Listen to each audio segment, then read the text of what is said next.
This week on ANN, the Adventist Development and Relief Agency steps in after an underground volcanic eruption on the island nation of Tonga. The new publishing house is dedicated in the Philippines. And later, we sit down with Health Ministries Director for the Seventh-day Adventist World Church, Dr. Peter Landless, about the ongoing COVID-19 pandemic. These stories and more coming up.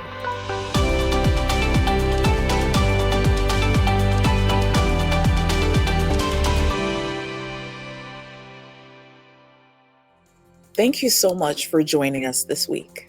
First in the news, the Adventist Development and Relief Agency, or ADRA, stands ready to respond to needs in Tonga as more details emerge of the extent of the damage caused by a volcanic eruption and tsunami on January 15. While communication remains limited due to damage caused to the undersea communication cable, the Tongan government has issued its first official update describing the situation as an unprecedented disaster. To date, there are 3 confirmed fatalities and a number of injuries have also been reported. Some of the smaller islands have suffered the worst damage, including Mango Island, where all the houses have been destroyed. Only 2 houses remain on Fonoifua Island, and there has also been extensive damage on Nomuka Island. ADRA Director for the South Pacific Division, Greg Young, says, "Our hearts and prayers go out to all those in Tonga impacted by this event. ADRA is monitoring the situation closely. We have established a virtual emergency response team ready to support the Tongan people." Flooding has damaged homes, churches, and other public infrastructure. Some Adventist church buildings have been impacted, including the Tonga Mission Headquarters located in the foreshore area of the capital, Nuku'alofa, on the main island of Tonga Tapu. Young said he received word from the Tonga Mission Office that the mission president's residence and another house on site had suffered significant damage. However, he said, "We are thankful to God that no lives have been lost and the mission president and his family are safe." For more information and to keep up with the story, visit record.adventistchurch.com. On January 19, the Philippine Publishing House officially moved to its new home in Silang, Cavite, Philippines. Faced with the worldwide pandemic situation, the inauguration program was held both virtually and on site. Adventist leadership from the Adventist Church in the Southern Asia-Pacific region, the 3 local administrative fields in the Philippines, literature ministry seminaries, and literature evangelists joined the dedication ceremony of the new publishing facility. The Southern Asia-Pacific Division sent us this report.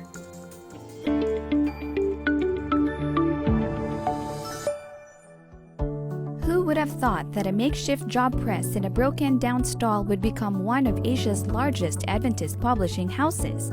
A century and 8 years later, established in a foundation filled with testimonies and rich history, the Philippine Publishing House officially moved to its new home in Silang, Cavite, Philippines on January 19, 2022. Faced by the worldwide pandemic situation, the inauguration program was held both virtually and on-site. Adventist leadership from the division, the Philippine Tri-Union Office, Literature Ministry Seminaries, and Literature Evangelists joined the dedication ceremony of the new publishing facility. Florante T., in his welcome message, expressed his utmost gratitude to those who supported and believed. "There is still work to be done. The work is not yet finished. There will always be challenges, but the Philippine Publishing House will continue to publish books that more people will get to know Jesus soon return. The Lord's work shouldn't be hindered because of human factors, because the Lord is generous. God provides," T added. Samuel Saw, president of the Southern Asia-Pacific Division, a believer of the publishing works movement and effectivity, articulated his astonishment to what faith can do in the Lord's work. "Let us keep going, let us keep moving and conquering. Whether the outlook seems promising or discouraging, wherever God takes us, whatever He asks of us, whoever He chooses to lead us, we will continue to serve," Saw expressed. After a successful inauguration and planned tour organized for attending delegates and guests in the convocation, the Philippine Publishing House prepares for its 12th PPH constituency meeting. The House's constituency meeting is held every 5 years. However, due to the pandemic, the meeting was rescheduled in sync with the new building's inauguration. Florantiti, PPH president for 16 years, already expressed his decision to retire and let the younger generations continue PPH's legacy. Alongside T, who decided to pass the baton to the next set of visionaries, are Mr. Ray Balboa, Human Resource Director and Assistant Marketing, and Mr. Atemio Jimenez, Vice President for Finance. After ardent prayers by PPH's nominating committee and delegates, elected individuals are finally named to lead the Philippine Publishing House. Newly elected Philippine Publishing House officers are Leonardo Hiasa Jr., President, Joel Silva, VP Finance, Gomer Vistal, VP Marketing, Carlito Quidet Jr., VP Editorial Services, Albert Esperanzate, VP Operations for HHES and ABC, and Jose Bruel, VP Production. The newly elected leaders were dedicated and prayed for by division and union leaders as they set out to perform their new task for this new quinquennium.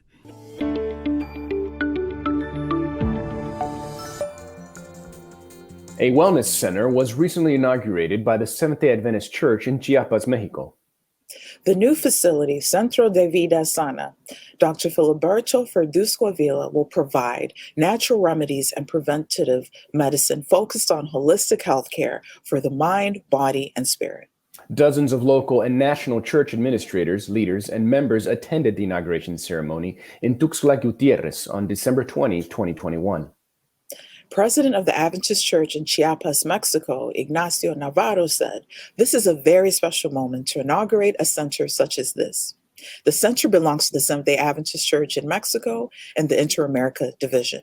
It's a missionary space in the city of Tuxtla Gutierrez, where the plan of God to restore his creation will be presented and the soon coming of Jesus will be announced."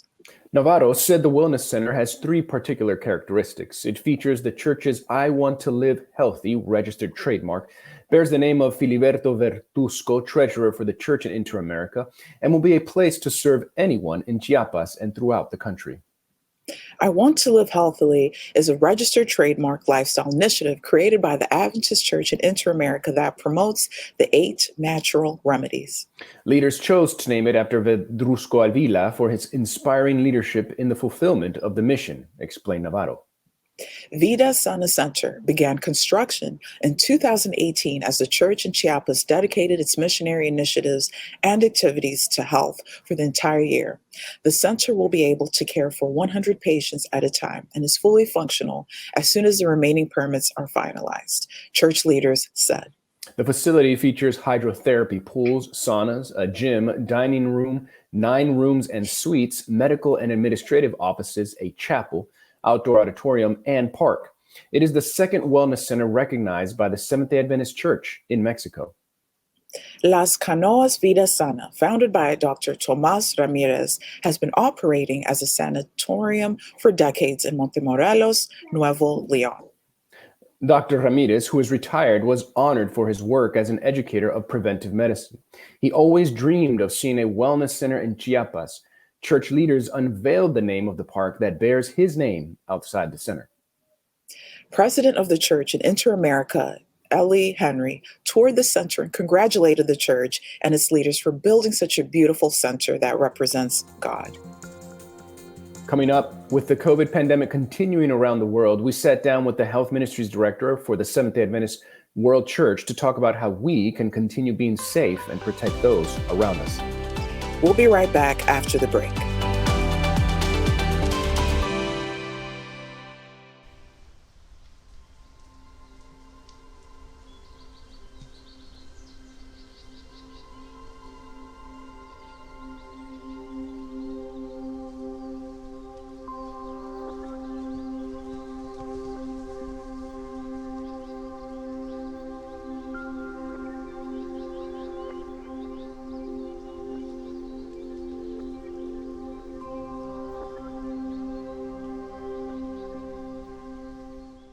Hi, VL. How are you? Are you okay?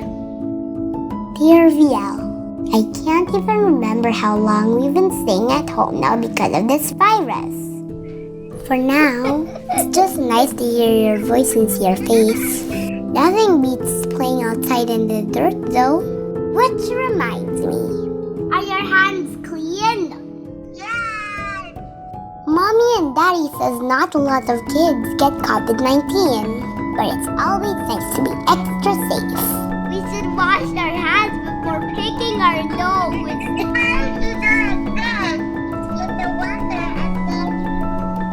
Washing our hands protects us, but it also keeps us from spreading the virus. In case we touch something dirty, Let's always be clean and safe, okay? love, Joey.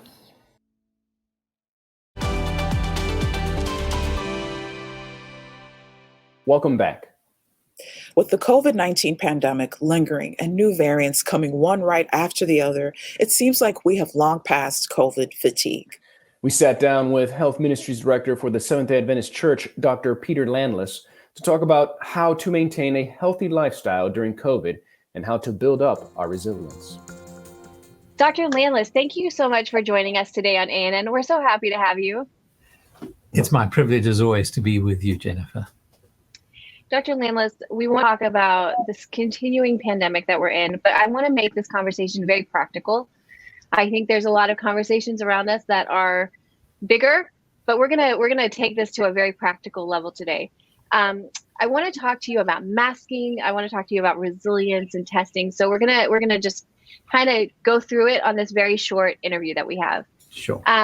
Right now we're in what feels like, I think, the 70,000th variant of COVID. I know it's not, but that's what it feels like.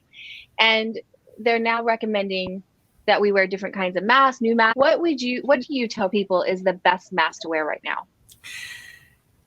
You know, probably the best mask of those which are being talked about, surgical mask KN95, is the N95 mask. That is shown to be, it's tested to be the most protective of them. Why? Because it protects and filters out. If it's non-oil, that's what the N stands for, N95. The non-oil particles get filtered out, 95% of them, even the tiny ones. So that's of great encouragement. The surgical masks are also very helpful. And some of the cloth masks, which are like this and are lined and are washable, those too are helpful. I think the things we need to avoid are just having a plain cloth across the face. Although what I was really driving to right to the beginning when you asked, what is the very best mask? The best one is the one you use. But obviously you're asking the question of all of those which are being sold and touted and even now given out, the KN95, the N95 group are the best group to use. And the importance of that, not only that they are a very good quality of filtration, but people need to be sure that the masks are fitting and not leaking. I have my KN95 mask right here. And I'm wondering, how often can I wear this? Now, it's not like the cloth mask where I can take it home and wash it. I've had some guilt about throwing these away every day, but you actually before were giving me a little bit of hope before we pushed record. How often can I wear this mask? When you look at the manufacturer's instructions, they'll say to you, well, up to 40 hours, for example. Read what they say about their product. But if you go then to the CDC and other recognized information providers, you will find, and I saw this interestingly today because, I really like us to have up-to-date best information when we talk on ANN and when we talk any place, in fact. And what you can do, you can take your mask, an N95 mask that you've worn for a day at the office, and people who are in common open offices, common area open offices, would probably wear their masks more often depending on the barriers which are around. But I estimated just the other day when I was on a flight to Guam, that I wore my mask in airports. I changed. I had various masks. I wore a mask for 28 hours. Wow. And even when I was sleeping in the plane or trying to sleep in the plane. So you can take your mask after a day at work, put it in a brown paper bag. And of course, if it's gotten extremely wet or contaminated by nasal mucus, or you've maybe coughed into it a lot, then maybe you should throw it away. But if it's pretty clean, and this is one that I have worn another day, that's the inside of it, it's pretty clean, and the outside of it, and put it in the brown paper bag, or a white paper bag if you wish, and just write on today is Wednesday, and then use a fresh mask tomorrow, and do the same process when you get home, and then Friday you may want to use a different one, and then rotate them. That's going to be a way to use masks, keeping them safe. And I think the important areas are to make sure that they're not sodden or wet, or the other thing, provided one is not either sickening with COVID or have not fully recovered from COVID, sensitive to smell. If the mask doesn't smell good, throw it away. Okay. And I found that's great advice. That's important because, it's just it's a built-in defense mechanism. Yeah, that's great advice. Because I do feel kind of guilty. And for us, for the, you can tell you've worn it for the women because sometimes we have a little bit of makeup in there. Well, Dr. people who see that are looking too close. Yeah, exactly. And on the wrong side of the mask. Dr. Landless, right now here, at least here in the United States, in some parts of the United States, it's hard to find testing. I wanted to ask you, if I'm not feeling good, we know that some of the symptoms of the new variant that we're living with right now is Omicron, that there's more of a cold-like feeling, a headache, maybe stuffy nose. If I'm not feeling good and I can't find testing, what would you recommend I do? Well, if you cannot be tested, then monitor yourself at home, stay at home, do not go into the office, try and self-quarantine. Just keep yourself away from people, warn family members, and then take temperature. I just hope everybody has a thermometer. It's nice if you can have one of these electronic ones, but if you have one that goes under the tongue as well, have a thermometer. If it's battery operated, make sure you have batteries for it and have that at home. The other thing which I would encourage our viewers to have is a pulse oximeter. That's a little machine that you just put on your finger, and if you're coughing and if you're feeling sick, this is not for self-diagnosis, but if you see that your oxygen saturations, that's what the pulse oximeter measures. If you see that those are dropping, then you can test them. But you ask the question, what should we do? Stay at home, do the necessary precautions of staying away from others, continue washing your hands, do all those good things. And then, if you can't get a formal test, or you have to wait a day or 2 or 3 to get that done, the over-the-counter tests are very helpful. And there's a lot of conversation about that as well. But the over-the-counter tests can give us an indication. They're not 100% foolproof. No, they're not. We can get false negatives and you can get false positives. The worrying ones mostly are the false negatives, because that can lull us into a sense of security. Well, I'm negative, but if you're negative and you have a temperature and you have a runny nose and you have a cough, you shouldn't be with people anyway, because it could be flu, and you could have a flu antigen test, just a plain simple test like that, as you can have an antigen test for COVID, which is a very available 15 to 45 minutes, and you have an answer.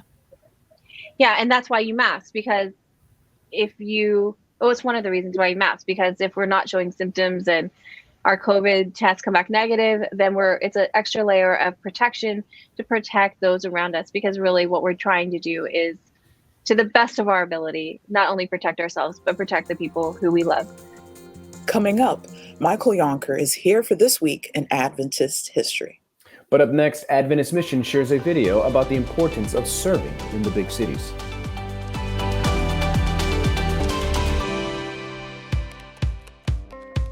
We may look, pray, read, think, worship, sing, and share differently, but we all look forward to the Sabbath. And we all look forward to the future when Jesus will come again.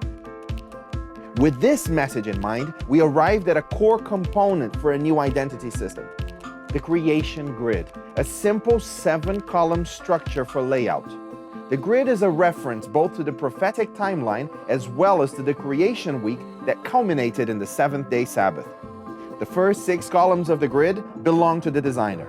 They can be filled with anything: text, images, illustrations, patterns, and logos. But the 7th column, the Sabbath column, does not belong to them. It is meant to be different and special. Regardless of what or where you are designing, you can always find information to help you communicate that we are all Seventh-day Adventists.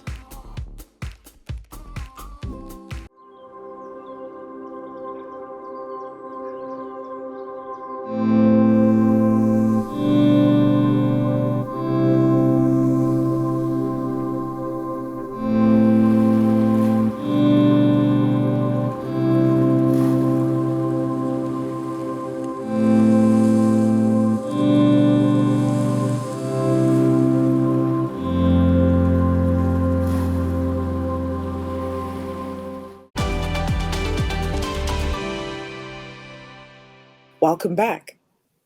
What if you are called to serve God in a large city and you don't know where to start? In many of the largest cities in the world, there are only a handful of Adventist members among millions of residents. Adventist Mission has more. One of the biggest mission challenges today is that of the call to reach the cities. Many of the world's largest cities are in the least reached parts of the world, where few Adventist members or Christians from any background are living. But even in countries where the church has a strong presence, the large cities have very few Adventist members. In the book, Ministry to the Cities, Ellen White wrote, "When the cities are worked as God would have them, the result will be the setting and operation of a mighty movement." No doubt, this is something we would all love to see. So what if you hear God's call to help reach a city, but you don't know where to begin? Ellen White offered this wisdom from the life of Jesus. Christ's method alone will give true success in reaching the people. The Savior mingled with men as one who desired their good. He showed his sympathy for them, ministered to their needs, and won their confidence. Then he bade them, "Follow me." As we set out to reach the cities, the best thing we can do is follow Christ's method. There are many groups of people you could choose to reach out to in your city. You could reach out to new moms or to university students. You could reach out to the homeless or to the wealthy. Perhaps you have a heart to serve your city's most vulnerable residents. If so, here are some ideas of how you could serve in your city. First, you could offer assistance to struggling families with new babies through a clothing lending library, as church members have done in Auckland, New Zealand. Or you could provide furniture to refugees when they arrive in your area. Adventists in Atlanta in the United States have made a big difference for many families in this way. Maybe you want to offer cooking and nutrition classes to children, as is being done in Haifa, Israel. These children will build skills that will help them grow strong and healthy. Or offer homeless people a place to wash their clothes, to shower, and to get a healthy meal.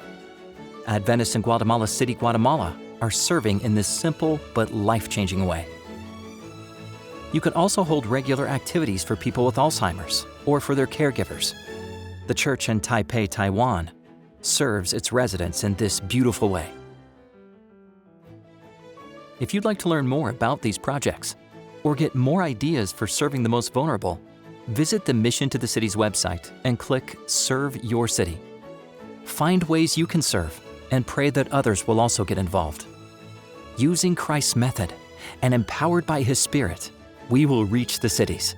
Then watch out, because as we already know, the result will be the setting in motion of a mighty movement.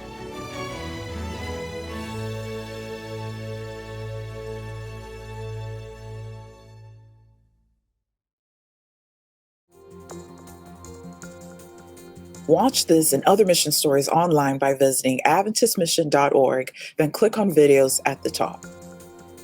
And finally, for today's episode, let's turn to Michael Yonker for a look at Adventist history. This week, we'll hear about Dr. Walter Thompson, who courageously served in Guam during a typhoon. This week in Adventist history, we're glad to celebrate the heroic character that many of our missionaries have had, even under the most trying circumstances.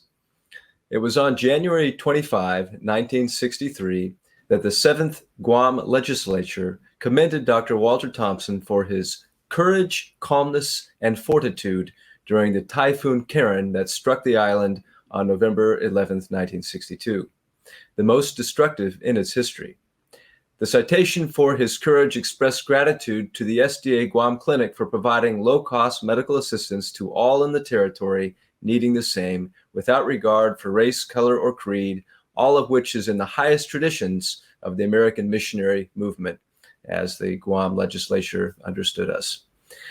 As noted at the time in the Far Eastern Division Outlook, during the storm, Dr. Thompson delivered a baby, and while the Guam Memorial Hospital was crumbling around him, he led 30 women with their newborn babies in their arms to safety from the 4th floor of the hospital down to the basement. In the days following, Dr. Thompson also helped at the Naval Hospital, where he saw patients free of charge, while those on the island recovered from what one described as a scene worthy of Jeremiah's description of the desolate earth during the millennium. Also this week, and worthy of remembrance, the Adventist pioneer John Norton Loughborough was born on January 26, 1832. Converted into the church by John and Andrews in 1852, Loughborough served in many capacities and locations throughout his life, including in the Western United States and England. Importantly for our purposes today, he was also the author of the 1892 book, The Rise and Progress of the Seventh-day Adventists, the very first denominational history. And that is this week in Adventist history.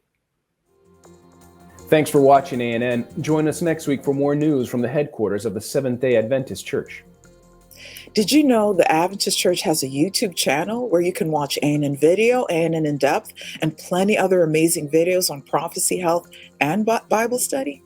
Just go to YouTube and search for the Adventist Church. Click the subscribe button to make sure you're caught up each week.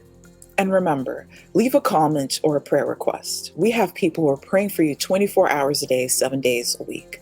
Before we say goodbye, here's some good news from the book of Psalms, chapter 107, verses 8 and 9. The passage says, "Let them give thanks to the Lord for his unfailing love and his wonderful deeds for mankind, for he satisfies the thirsty and fills the hungry with good things." That's our program for this week. And remember, you can always visit Adventist.news for daily news and videos. Until next time, God bless. Take care.